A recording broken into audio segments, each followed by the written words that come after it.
പിതാവിൻ്റെയും പുത്രൻ്റെയും പരിശുദ്ധാത്മാവിൻ്റെയും നാമത്തിൽ ആമേൻ. എൻ്റെ പ്രിയപ്പെട്ടവരെ, ഇന്ന് മെയ് 1 വെള്ളിയാഴ്ച.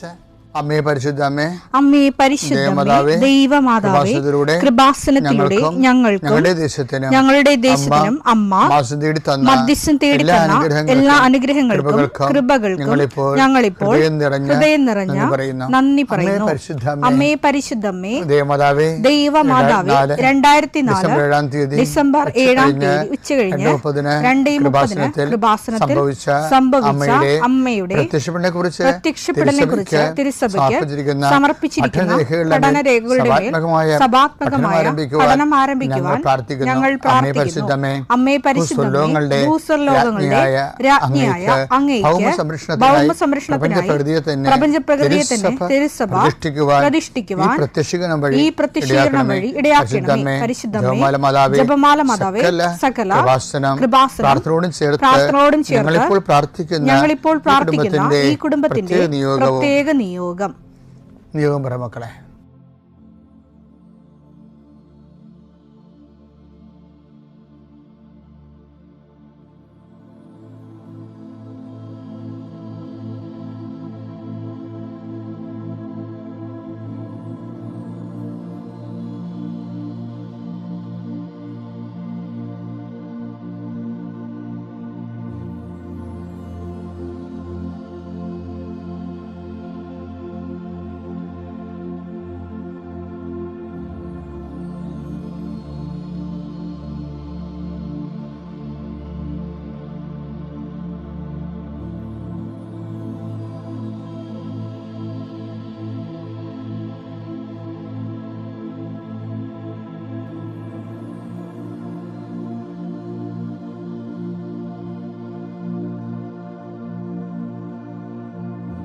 അമ്മയുടെ പ്രത്യക്ഷീകരണത്തിന്റെ ഈ അനുഗ്രഹവേളയിൽ ഞങ്ങൾക്ക് സാധിച്ചു തരുവാൻ കനിയണമേ.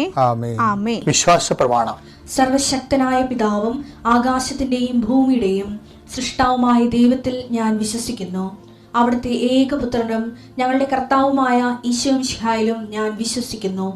ഈ പുത്രൻ പരിശുദ്ധാത്മാവിനാൽ ഗർഭസ്ഥനായി കന്യകാമറിയത്തിൽ നിന്ന് പിറന്ന് പൊന്തിയോസ് പീലാത്തോസിന്റെ കാലത്ത് പീഡകൾ സഹിച്ച് കുരിശിൽ തറയ്ക്കപ്പെട്ട് മരിച്ച് അടക്കപ്പെട്ട് പാതാളങ്ങളിൽ ഇറങ്ങി മരിച്ചവരുടെ ഇടയിൽ നിന്ന് 3-ാം നാൾ ഉയർത്ത് സ്വർഗത്തിലേക്ക് എഴുന്നള്ളി സർവശക്തിയുള്ള പിതാവായ ദൈവത്തിന്റെ വലതുഭാഗത്തിരിക്കുന്നു. അവിടെ നിന്ന് ജീവിക്കുന്നവരെയും മരിച്ചവരെയും വിധിക്കുവാൻ വരുമെന്നും ഞാൻ വിശ്വസിക്കുന്നു. പരിശുദ്ധാത്മാവിലും ഞാൻ വിശ്വസിക്കുന്നു. വിശുദ്ധ കത്തോലിക്കാ സഭയിലും പുണ്യവാന്മാരുടെ ഐക്യത്തിലും പാപങ്ങളുടെ മോചനത്തിലും ശരീരത്തിന്റെ ഉയർപ്പിലും നിത്യമായ ജീവിതത്തിലും ഞാൻ വിശ്വസിക്കുന്നു. ആമേൻ. സുഖസ്ഥനായ ഞങ്ങളുടെ പിതാവേ, അങ്ങയുടെ നാമം പൂജിതമാകണമേ. അങ്ങയുടെ രാജ്യം വരണമേ. അങ്ങയുടെ തിരുമനസ് സ്വർഗത്തിലെ പോലെ ഭൂമിയിലും ആകണമേ. അന്നു വേണ്ടുന്ന ആഹാരം ഇന്ന് ഞങ്ങൾക്ക് തരണമേ. ഞങ്ങളോട് തെറ്റ് ചെയ്യുന്നവരോട് ഞങ്ങൾ ക്ഷമിക്കുന്നത് പോലെ ഞങ്ങളുടെ തെറ്റുകൾ ഞങ്ങളോടും ക്ഷമിക്കണമേ. ഞങ്ങളെ പ്രലോഭനത്തിൽ ഉൾപ്പെടുത്തരുതേ, തിന്മയിൽ ഞങ്ങൾ രക്ഷിക്കണമേ. ആമേൻ. നന്മ നിറഞ്ഞ മറിയമേ, സ്വസ്തി. കർത്താവ് അങ്ങയുടെ കൂടെ സ്ത്രീകളിൽ അങ്ങ് അനുഗ്രഹിക്കപ്പെട്ടവളാകുന്നു. അങ്ങയുടെ ഉദരത്തിൻ ഫലമായി ഈശോ അനുഗ്രഹിക്കപ്പെട്ടവനാകുന്നു. പരിശുദ്ധ മറിയമേ, തമ്പുരാന്റെ അമ്മേ, പാപികളായ ഞങ്ങൾക്ക് വേണ്ടി ഇപ്പോഴും ഞങ്ങളുടെ മരണസമയത്തും തമ്പുരാനോട് അപേക്ഷിക്കണമേ. ആമേൻ. കർത്താവിന്റെ ഉന്നതമായ നാമത്തിന് സ്വസ്ഥം ചെയ്യും. കർത്താവിന്റെ വിശുദ്ധ പൗരോഹിത്യത്തെ മഹത്വപ്പെടുത്തണമേ. കർത്താവ് സഭയിലുള്ള സാന്നിധ്യം പ്രകടമാക്കണമേ. 40 വർഷം ഞാൻ അർപ്പിച്ച കൃപാന്റെ യുഗതിയാൽ കൃപാസനത്താരെ ജീവനോടെ പ്രത്യക്ഷപ്പെട്ട മാതാവിന്റെ മധ്യസ്ഥത്താൽ ഞാൻ മക്കളെ ഈശോ നാമത്തെ ആശീർവദിക്കുന്നു. കർത്താവെ, ജോലിയില്ലാത്തവര്, വീടില്ലാത്തവര്, ജീവിതത്തിൽ കലഹങ്ങളും ഭിന്നതകൊണ്ട് പിരിഞ്ഞു താമസിക്കുന്ന ജീവിത പങ്കാളികളെ, കുഞ്ഞുങ്ങളുടെ തെറ്റായ അവസ്ഥകൾ കണ്ട് വിഷമിക്കുന്ന മാതാപിതാക്കന്മാരെ,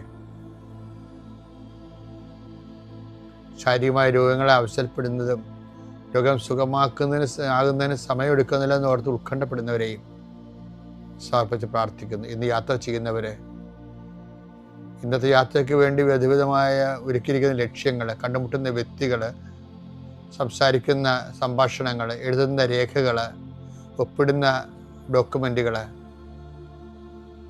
പങ്കെടുക്കുന്ന ഇൻ്റർവ്യൂകൾ, സെൻഡ് ചെയ്യുന്ന മെസ്സേജുകൾ എല്ലാം കർത്താവിൻ്റെ കൃപയാൽ നിറയപ്പെടാനും, നീ ഇന്ന് തിരികെ എത്തുന്ന സമയത്ത് കർത്താവിൻ്റെ കൃപ നിന്നെ നിറഞ്ഞു നിന്നുകൊണ്ട് സന്തോഷം വന്ന് ഉറങ്ങുവാനും, ഇന്നത്തെ ദിവസം മുൻനിർത്തി നീ കണ്ടുമുട്ടുന്ന ഓരോ നിമിഷങ്ങളെയും, നിൻ്റെ ഓരോ സമയങ്ങളെയും, സന്ദർഭങ്ങളെയും, എല്ലാം സംരംഭങ്ങളെയും പരിശുദ്ധമ ദൈവമാതാവിൻ്റെ മധ്യസ്ഥത്തിൽ രാത്രിയും തിരിച്ചെത്തുന്നവരെ കർത്താവിൻ്റെ നാമത്തിൽ മാതാവിൻ്റെ മധ്യസ്ഥതയിൽ ഞാൻ നിൻ്റെ ജീവിതത്തെയും നിൻ്റെ കുടുംബത്തെയും ഈശോ നാമത്തെ ആശീർവദിക്കുന്നു. എൻ്റെ പ്രിയപ്പെട്ടവരെ, കഴിഞ്ഞ ദിവസം ഒരു ദിവസമുണ്ടായി. ഞാൻ എൻ്റെ നമ്മുടെ കൃപാസനത്തിലെ അലക്സസിനോട് ചുമ്മാ സംസാരിച്ചുകൊണ്ടിരിക്കുകയായിരുന്നു. ചുമ്മാ സംസാരിച്ചതല്ല, അങ്ങനെ ആധ്യാത്മിക കാര്യങ്ങൾ തന്നെ പറഞ്ഞുകൊണ്ടിരുന്നത്. അപ്പോൾ ഞാൻ പറഞ്ഞു, ഒരു മനുഷ്യൻ്റെ ആത്മീയ വിജയമെന്ന് പറയണത് മരിക്കണ മുമ്പ് ഒരു സ്വർഗസ്ഥനായ പിതാവ് ചെല്ലാനുള്ള ലൈസൻസ് വാങ്ങിക്കണം. അപ്പോൾ നിങ്ങളവർക്ക് നമ്മളിങ്ങനെ എപ്പോഴും സ്വർഗസ്ഥനായ പിതാവ് 10,000 കണക്കിന് ചെല്ലുന്നില്ലേ? ചെല്ലുന്നുണ്ട്, പക്ഷേ ലൈസൻസ് ഇല്ല. അത് പ്രശ്നത്തില് ഇപ്പം ഞാൻ ഉദാഹരണം ഇങ്ങോട്ട് പറയട്ടെ. ആലപ്പുഴയിൽ നിന്ന് കുറേ കയറൊക്കെ എക്സ്പോർട്ട് ചെയ്യുന്നുണ്ടല്ലോ, ഇംഗ്ലണ്ടിലേക്കും അമേരിക്കയിലേക്കും ഒക്കെ. പക്ഷേ ഇവിടെ അത് വീടുകളിലൊക്കെയാണ് ഇവിടെ ചെയ്യണത്. വീടുകളിൽ എൻ്റെ ക്വാളിറ്റി, സ്റ്റാൻഡേർഡ് എക്സ്പോർട്ട് ക്വാളിറ്റിയിൽ ചെയ്തിട്ട് ഇവർ അത് സീൽ ചെയ്ത് വിടുന്നതാണ്. പക്ഷേ ചില സമയത്ത് ഞാൻ ഈ കയറ്റാപ്പീസ് വെഞ്ചരിക്കാൻ ചെല്ലുവേ. വീടുകളിലെല്ലാം തറകളുണ്ട്, കയറുണ്ടാക്കണം, അത് വെഞ്ചരിക്കാൻ ചെല്ലും. അപ്പോൾ ചില വീടുകളിലൊക്കെ ആലപ്പുഴ സൈഡിൽ ഒക്കെ, ആലപ്പുഴയും ചേർത്തലയുണ്ട്. ഇപ്പോൾ ചില വീടുകളൊക്കെ ഒരു 2-3 തറയുണ്ടാവും, ഈ കയറുണ്ടാക്കണ തറകൾ. പക്ഷേ ഒരെണ്ണമൊക്കെ വർക്ക് ചെയ്യത്തുള്ളൂ.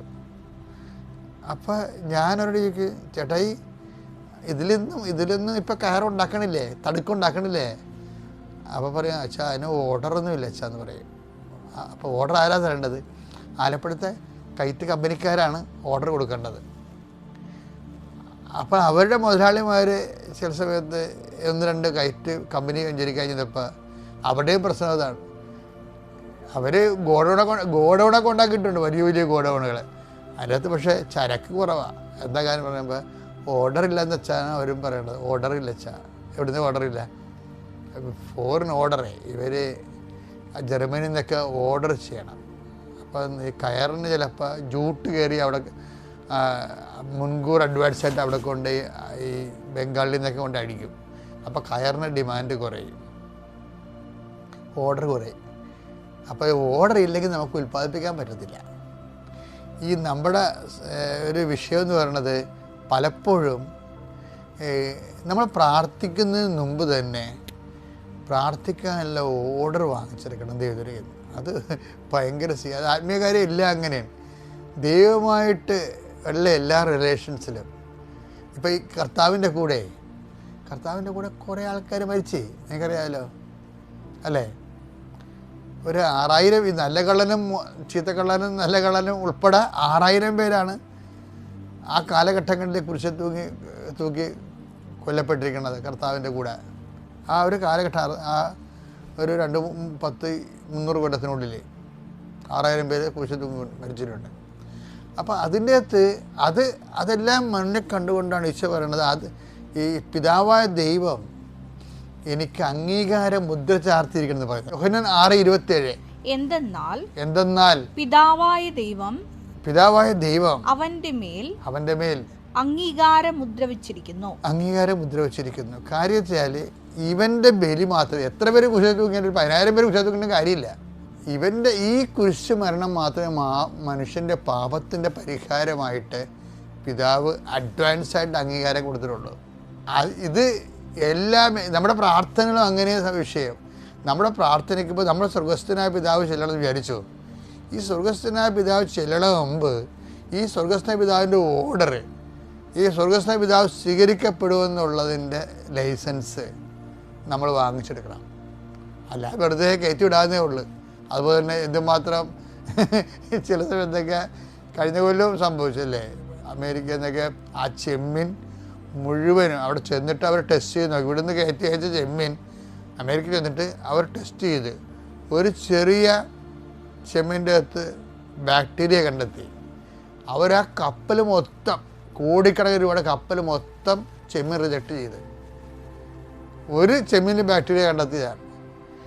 ഈ നമ്മുടെ സ്വർഗസ്നായ പിതാവിൻ്റെ അകത്ത് മുഴുവൻ ബാക്ടീരിയയാണ്. അതാണ് ഞാൻ പറഞ്ഞത്, ബാക്ടീരിയ ഫ്രീ അല്ലെങ്കിൽ ഈ പ്രാർത്ഥന എല്ലാം റിജക്റ്റഡ് ആകും.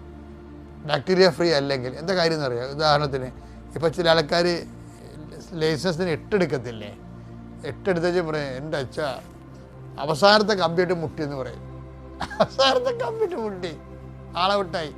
8 എടുത്തിട്ട് സ്കൂട്ടർ 8 എടുത്തിട്ടിരിക്കുന്ന സമയത്ത് ചിലപ്പോൾ ഇടയ്ക്ക് ആദ്യത്തെ 4 കമ്പനിയായിട്ട് ഇങ്ങനെ ശ്വാസം പിടിച്ച് വെട്ടിച്ചും കൊണ്ട് അവസാനത്തെ 2 കമ്പിയപ്പോൾ പോയി. ഇപ്പം രക്ഷപ്പെടും എന്നപ്പോൾ അവസാനത്തെ 2 കമ്പിയിട്ട് ഒരു കമ്പിയിട്ട് മുട്ടി പോയി, ലൈസൻസ് പോയി.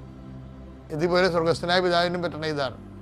ഇപ്പം സ്വർഗസ്ഥനായ അങ്ങയുടെ പിതാവ് അങ്ങയുടെ നാം പൂജിതമാകണമേ, അപ്പോൾ ആ 2 കമ്പിയായി. അങ്ങയുടെ രാജ്യം വരണമേ, അത് കുഴപ്പമില്ല. അതൊരു കമ്പി, 3ാമത്തെ കമ്പി. അങ്ങയുടെ തിരുമനസ് സ്വർഗത്തിലെ പോലെ ഭൂമിയിലും ആകണമേ, 4ാമത്തെ കമ്പി. കുഴപ്പമില്ല, നമുക്ക് വലിയ റിസ്ക് ഇല്ല അതൊക്കെ. പിന്നെ എന്താ, അന്നൊന്നും വേണ്ട ആഹാരം ഇന്ന് ഞങ്ങൾക്ക് തരണമേ, അത് 5ാമത്തെ കമ്പിയാണ്.